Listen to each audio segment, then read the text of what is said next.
শুভ সকাল। এই যে দেখেন আমি এখন বিছনাটা ভালো করে গুছাই নিতেছি।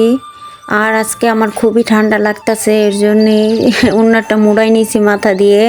আর এখন আমি বিছনাটা ভালো করে ঝাড় দিয়ে নিব, কিন্তু পোলাপান আসে তো অনেক ময়লা হয়। আর কম্বলটা আমি ওই এক সাইডে ওইখানে আমি রাইখে দিলাম। এখন আমার বিছনা ঝাড়াটা কমপ্লিট হয়ে গেছে। আসসালামু আলাইকুম, সবাই কেমন আছেন? আশা করছি সবাই ভালো আছেন। আমি আল্লাহর রহমতে ভালো আছি। আজকে আপনাদের সাথে বিছনা দিয়ে ব্লগটা শুরু করলাম, শেয়ার করলাম, দেখতে থাকেন। এখন ঘর দুয়ার ঝাড় দিব, ঝাড়টা দিয়ে তারপরে নাস্তা করব।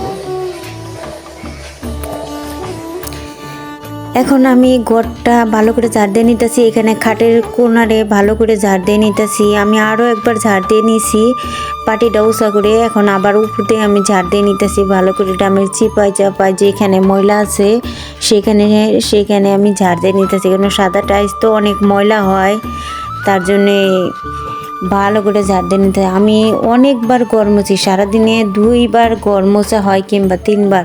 আর ঝাড়ু অনেকবার দেওয়া হয়, তা দেখানো হয় না তো, এর জন্য। আর আমার কোমর ব্যথা করে পছন্দ। আর এখানে আমি তো ভাত, ঠান্ডা তরকারি আছে, গরম করার জন্য নিয়ে গেলাম। এটা এখন আমার গরম করা হয়ে গেছে, আমি নিয়ে আসলাম এইখানে। আমি এখন আমাকে গরম করে নিব। কালকে ফ্ল্যাক্সে চা বানায় রাখছিলাম, সেটাই গরম করবো।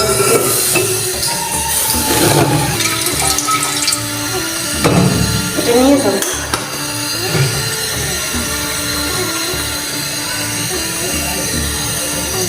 চাটা গরম করে আগে চাটা খাবো। আমার মাথাটা একটু ঠান্ডা লাগবে, মাথাটাও একটু কাজ করে।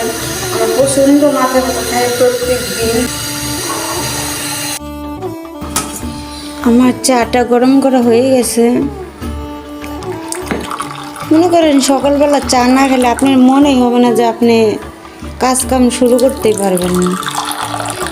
আবার অনেকেই বলবে ভাত পায় না আবার চা, কিন্তু চা না খেলে আমার চলে না, এটা সত্যি কথা। এখন আমি একটু চিনি দিব। আমি চিনি ছাড়া চা খাইতে পারি না, কিন্তু আমার খাইতে বলছিল ডাক্তারে, কিন্তু আমি একদমই খাইতে পারি না। চিনিটা শেষ হয়ে গেছে তো। ধরো বাবা, নেও। এখন চাটা খাইয়া নেই, ছেলে নাস্তা করবো। আমি এখন নাস্তা করব না। আজকে লাউ দিয়ে চিংড়ি মাছ রান্না করব, আমার ছেলের পছন্দ, তাই না বউ? ভালো করে কাইটা নিই, আপনাদের সাথে একটু শেয়ার করতেছি। বিসমিল্লাহ। এখানে ওই যে হাজিটা দাও, ওই যে হাজিটা দাও। হ্যাঁ, এখানে যেন সবটা খাওয়াতে পারি। আপনাদের আমি লাউটা দেখালাম, এখন আমি লাউটা কেটে নিতেছি। আমার ছেলে এখানে বসে আছে, বলতেছে আম্মু আমি বসে বসে লাউ কাটা দেখবো তোমার, দেখতেছে। আমি কই দেখো দেখো, ভবিষ্যতে কাজে লাগবে, শিখতে পারবে, বউর জন্য রান্না করে দিতে পারবা। এই জন্য আমার ছেলে বসে বসে দেখতেছে। লাউ কাটা হয়ে গেছে, আমি এখন পেঁয়াজগুলো কেটে নিতেছি। পুরাতন পেঁয়াজ তো অনেক ঝাল। কাঁচামরিচ দাও। আমি এখানে লাউ কাটার পর পেঁয়াজ মরিচ সব আমি কেটে নিলাম। এখানে আমার পেঁয়াজ মরিচ কাটা হয়ে গেছে। আমি চিংড়ি মাছ ভিজিয়ে রাখছি।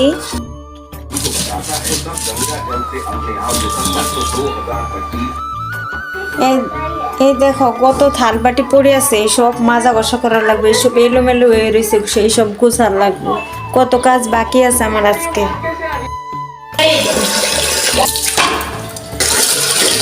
আমি ভালো করে চালগুলো ধুয়ে নিতেছি, এখন রান্না বসাই দিব, পরে থাল বাটি করে মাজবো।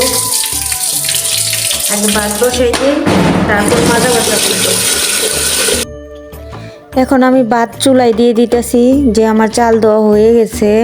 এখন আমার অনেক থাল বাটি আছে, আমি পরে মাজা ঘষা করে নিব। এগুলো চিংড়ি মাছটা বাইছে নিব। চিংড়ি মাছগুলো আমি বাইছে নিতেছি, ভালোভাবে পরিষ্কার করে নেই। অনেকেই থাকে চিংড়ি মাছ দিয়ে লাউ রান্না করবো। এই যে সবগুলো বাছা হয়ে গেছে। আমি লাউটা সুন্দর করে ভালো করে ধুয়ে নিতেছি। আমি একবার কাটার সময় লাউ আগে ধুয়ে নিছি, তারপরে আরও একবার ধুতেছি ভালো করে। এখানে আমি পাতিল বসাই দিয়েছি, লাউটা ভালো করে ধুয়ে আনছি। চিংড়ি মাছগুলো ভালো করে ধোয়া হয়ে গেছে, লবণ দিয়ে ভালো করে ধুয়ে নিচ্ছি। এখন আমি তেলটা দিয়ে দিই। লাউ তো সবাই রান্না করে খায়, আমি একটু অন্যরকম করে রান্না করবো। পেঁয়াজ দিয়ে দিলাম।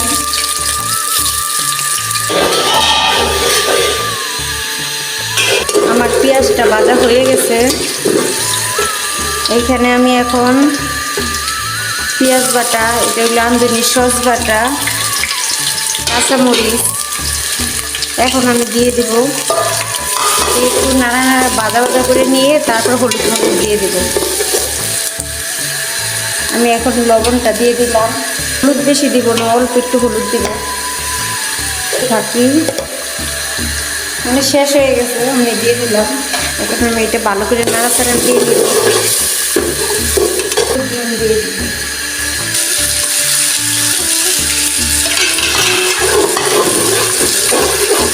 মশলাটা কষানো হোক করে। আমার ভাতটা বলক এসে গেছে, এখানে মশলাটা কষানো হইতেছে।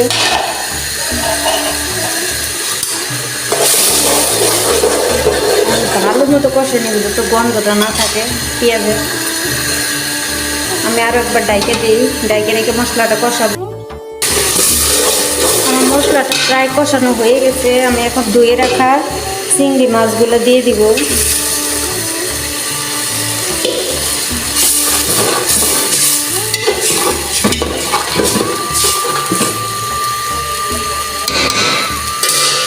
এখন আমি আবারও ডাইকে দিব, চিংড়ি মাছগুলো কষানো ভালোভাবে হোক। চিংড়ি মাছটা কষানো হয়ে গেছে, এখন আমি লাউটা দিয়ে দিব। আমার কষানো হয়ে গেছে। এখন আমি এইখানে ধুয়ে রাখা এই যে লাউগুলা এখন আমি দিয়ে দিব।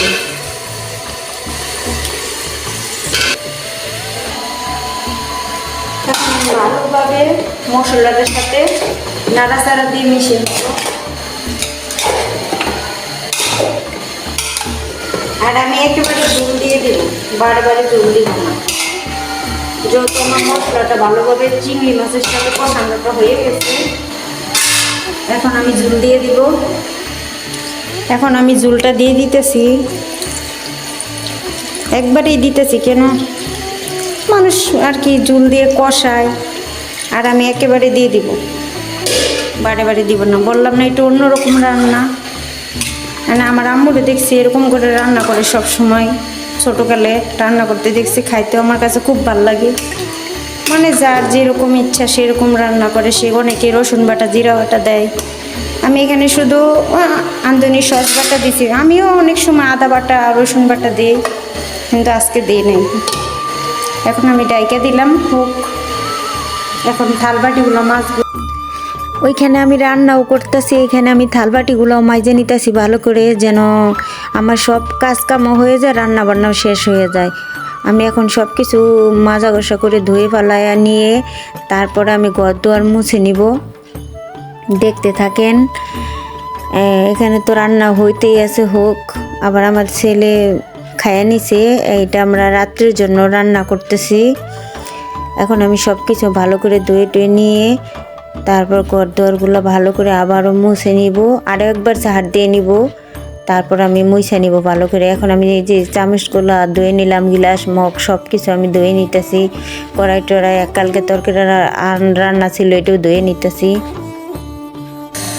আমার ভাতের মার গেলানো হয়ে গেছে। তরকারিটা এখনো বলক আসে নাই, হোক। আমি এখন ঘরে কাজ করব। থালবাটি মাজার পর তরকারি দেখলাম, তারপর ঘর দুয়ার মুছতে আসলাম। আবারও ওইখানে রান্না চলতেই আছে। আমি এখানে ঘর দুয়ার ভালো করে মুছে নিতেছি। চিপাই চাপাই সাদা টাইস অনেক ময়লা হয়, নোংরা হয়, এর জন্য আমি বারবার টানা এই ন্যাকড়াটা ভালো করে চুপাই এনে আবারও আমি ভালো করে মুছে নিতেছি। চিপাই চাপাই অনেক জায়গায় আর আমার জিনিসপাতি তো আমি বাড়ি রেখে আইছি, এখানে আমার কিছুই নাই, এর জন্যেই ফাঁকা দেখা গেতেছে, জিনিসটা ভালো করে রাখতে পারতেছি না। ওইখানে আমি রান্না বসে দিয়ে আসছি, ফ্রিজটা অনেক দিন ধরে ময়লা হয়ে গেছে, তাই মুইছে না, আমি মুইসা এগুলো ভালোভাবে পরিষ্কার করে নিতেছি। প্রত্যেক দিন মুছা হয় কিন্তু নোংরা হয় বেই, এত ময়লা যে কোত্থেকে আসে। আর আমাদের এখানে তেলাচুরা আর ইয়ের অত্যাচার বেশি, আর টিভির এখানে কাবার নাই তো ময়লা হয়ে যায়। ওইখানে রান্না বসে দিয়ে আসছি, দেখতেছি দেখি কি অবস্থা। বলক এসে গেছে, এখানে রান্না বসাই দিয়ে আমি ওইখানে অনেক কাজ করলাম, দেখলেন ঘর মুছলাম, ফ্রিজ মুছলাম, আর অনেক কাজ করছি যা দেখানো হয় নাই। হোক, আবার পরে আস দেখে আসি। অনেকক্ষণ পরে আসলাম, তরকারির কি অবস্থা।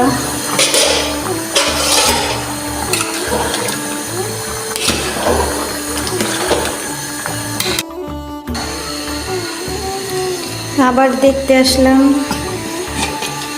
আমার রান্নাটা হয়ে গেছে। এই যে দেখেন, চিংড়ি মাছ দিয়ে ঝোল রান্না শেষ।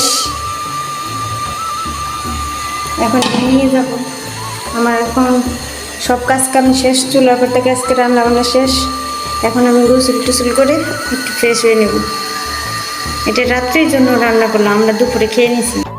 আমি এখন গোসল করে আসলাম, সব রান্না বান্না শেষ করে কাজ কাম করে ঘর দুয়ার মুছে সব কিছু কমপ্লিট করে গোসল করে আসলাম। এখন একটু রেস্ট নিব, পরে রাত্রে খাওয়া দাওয়া করব। সাথেই থাকেন। এখন সন্ধ্যাবেলা, প্রচণ্ড মাথা ধরছে, আবারও চা খাইতেছি। অনেক মাথা ধরছে, মানে আমার সাথে যে কি হইতেছে আল্লাহ মাহবুব জানে, জানি না। একটু আগে গোসল করে আছি শীতের মধ্যে,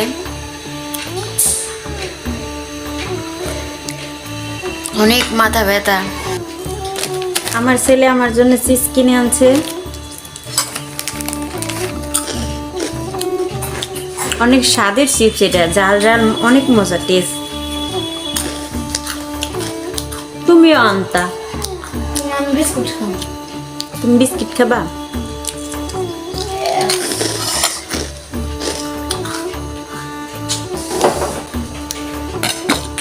চা ফ্লাক্সের শেষ হয়ে গেছে, আমার ছেলে আবার চা বানাইতে গেছে আমার জন্য, যাতে ওর বারবার বানান না লাগে।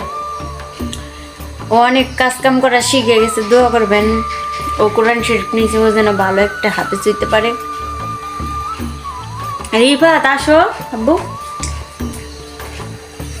ময়না, ও আমার জন্য চা বানাই দেয়, ও আমার জন্য সব কাম কাজ করে দেয়, আমার লক্ষ্মী বাবা। দোয়া করি খাই। তখন সন্ধ্যাবেলা ছিল, চা নাস্তা করে এখন আমি আমার ছেলের জন্য, আমার জন্য ভাত বেড়ে নিতে আসলাম।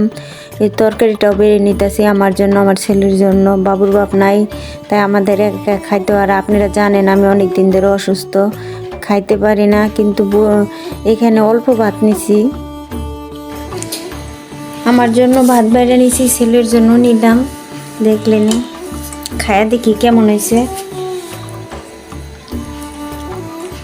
বিসমিল্লাহ।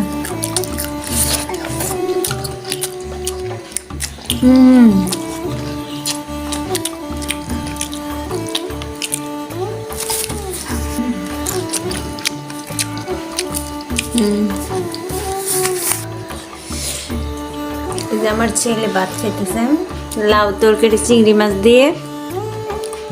ভাল লাগতেছে না বসকে? মিথ্যা কথা না সত্যি কথা? সত্যি।